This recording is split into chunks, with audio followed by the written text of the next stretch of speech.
اعوذ باللہ من الشیطان الرجیم بسم اللہ الرحمن الرحیم وَإِذْ قَالَ مُوسَىٰ لِقَوْمِهِ اذْكُرُوا نِعْمَةَ اللَّهِ عَلَيْكُمْ إِذْ أَنْجَاكُمْ مِنْ آلِ فِرْعَوْنَ۔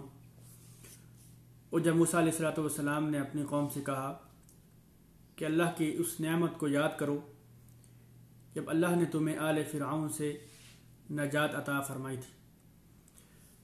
10 محرم الحرام کو اللہ تعالیٰ نے موسیٰ علیہ السلام اور ان کی قوم کو آل فرعون سے نجات عطا فرمائی تھی اور فرعون اور اس کے لشکر کو غرق فرمایا تھا۔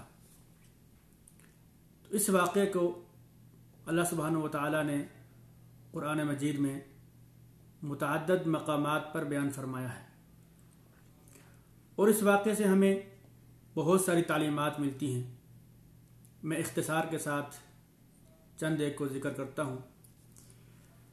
تو اس قصے سے ہمیں جو سب سے پہلا درس ملتا ہے وہ توحید کا درس ہے۔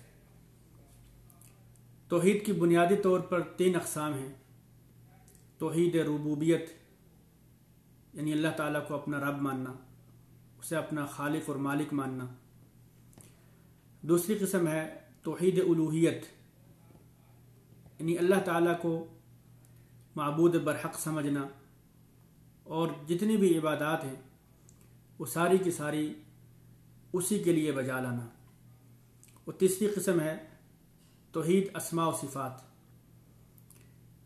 جو اللہ تعالیٰ کے خوبصورت نام ہیں، جو اس کے صفات ہیں، انہی کے ساتھ اللہ تعالیٰ کو متصف ماننا اور بغیر تشبیہ و تمثیل کے ان پر ایمان لانا۔ اور ایمان لانے کے لیے ان تینوں اقسام کو ماننا یہ ضروری ہے۔ تو موسیٰ علیہ السلام کے اس واقعے میں ان تینوں قسموں کا ذکر ہے کہ اللہ رب ہے، وہ قادر ہے، وہی مدبر ہے، وہ جب چاہتا ہے جیسے چاہتا ہے کرتا ہے۔ جس طرح اس واقعے میں اللہ تعالیٰ نے موسیٰ علیہ السلام اور ان کی قوم کو سمندر سے بچایا اور پانی میں خشک رستے بنائے اور اسی سمندر میں آل فرعون کو غرق کیا۔ اور موسیٰ علیہ السلام اور ان کی قوم نے اللہ تعالیٰ سے ہی مدد مانگی، اسی پر توکل اور بھروسہ کیا اور اسی کے سامنے گریہ وزاری کی، اسی سے التجا کی، اسی کے سامنے سر بسجود ہوئے۔ اور اسی طرح جو اللہ تعالیٰ کے اسماء ہیں، جو اس کی صفات ہیں، وہ علیم ہے، وہ بصیر ہے، وہ خبیر ہے، وہ قدیر ہے، وہ جبار ہے، قہار ہے، مجیب ہے، رؤوف رحیم ہے۔ ان ساری کی ساری صفات کا اللہ تعالیٰ نے اظہار فرمایا کہ کوئی بھی چیز اللہ تعالیٰ کے علم سے باہر نہیں ہے، کوئی بھی چیز اللہ سے پوشیدہ نہیں ہے۔ وہ فرعون کے لشکر کو بھی دیکھ رہا ہے اور موسیٰ علیہ السلام کی قوم کو بھی دیکھ رہا ہے، اور موسیٰ علیہ السلام کی قوم کی ہر بات کو سن رہا ہے، اور فرعون کی ہر حرکات بھی اللہ تعالیٰ کے سامنے ہیں، اور کس طریقے سے اللہ تعالیٰ نے ان کی دعاؤں کو سنا اور پھر موسیٰ علیہ السلام اور ان کی قوم کو محفوظ رستہ دیا اور پھر اسی رستے میں فرعون کو لا کر کے غرق کیا۔ تو اس واقعے سے ہمیں جو سب سے پہلا درس ملتا ہے وہ یہ کہ اللہ تعالیٰ کی توحید کو ماننا چاہیے، اس پر ایمان لانا چاہیے، جو اہل ایمان کے لیے بنیادی اور اہم چیز ہے۔ دوسرا سبق جو ہمیں اس واقعے سے ملتا ہے وہ یہ کہ اللہ تعالیٰ اپنے دین کا مددگار ہے اور اللہ کا دین غالب آنے کے لیے آیا ہے۔ وہ ایک نہ ایک دن غالب آ کے رہے گا، چاہے دین کے خلاف کتنی ہی بڑی سازشیں کیوں نہ ہوں، اور دین کا دشمن کتنا ہی بڑا طاقتور کیوں نہ ہو، لیکن ایک نہ ایک دن اللہ کا دین غالب آ کے رہے گا۔ اور اللہ سبحانہ و تعالیٰ نے قرآن مجید میں فرمایا کتب اللہ لأغلبن انا ورسلی، کہ اللہ تعالیٰ نے یہ لکھ دیا ہے کہ میں اور میرے پیغمبر غالب آ کے رہیں گے۔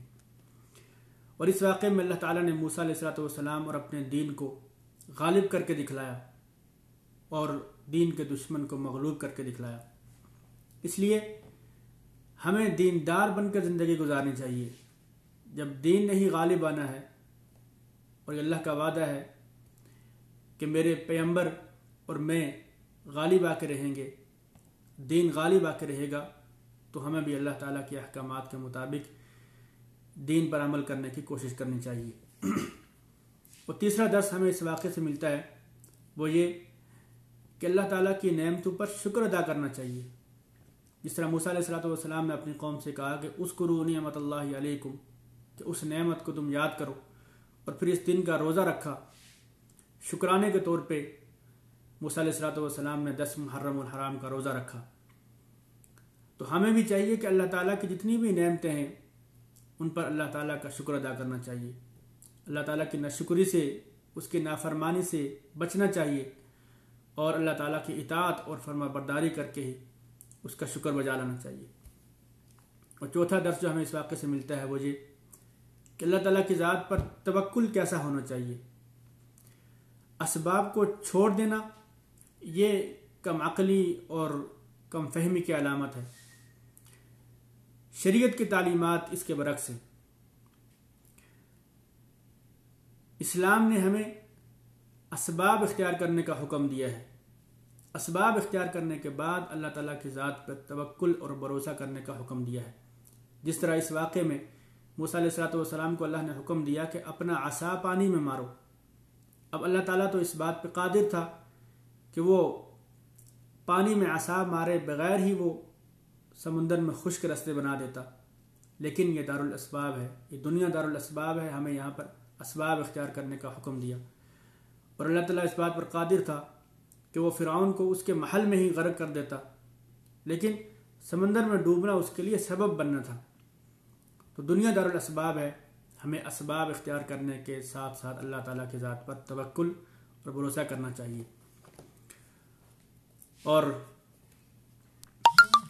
بہت سارے درس جو ہے وہ بہت ساری تعلیمات ہمیں اس واقعے سے ملتی ہیں. ایک مربی اور معلم کو چاہیے کہ جب بھی وہ کوئی واقعہ سنے اور جب اس کا نتیجہ اخذ کرے تو دینی پہلو کو سامنے رکھنا چاہیے. جس طرح نبی علیہ السلام نے بنی اسرائیل سے، یہودیوں سے جب یہ واقعہ سنا تو آپ علیہ السلام نے فوراً جو ہے وہ صحابہ کرام سے کہا کہ فصوموا انتم، تم بھی جو ہے وہ اس دن کا روزہ رکھو. تو کوئی بھی واقعہ جب اس واقعے سے نتیجہ اخذ کیا جائے تو دینی پہلو جو ہے وہ سامنے رکھنا چاہیے. اللہ تعالیٰ سے دعا ہے کہ اللہ تعالیٰ ہمیں ان باتوں کو سمجھنے کی اور عمل کرنے کی توفیق نصیب فرمائے. وآخر دعوانا الحمدللہ رب العالمین.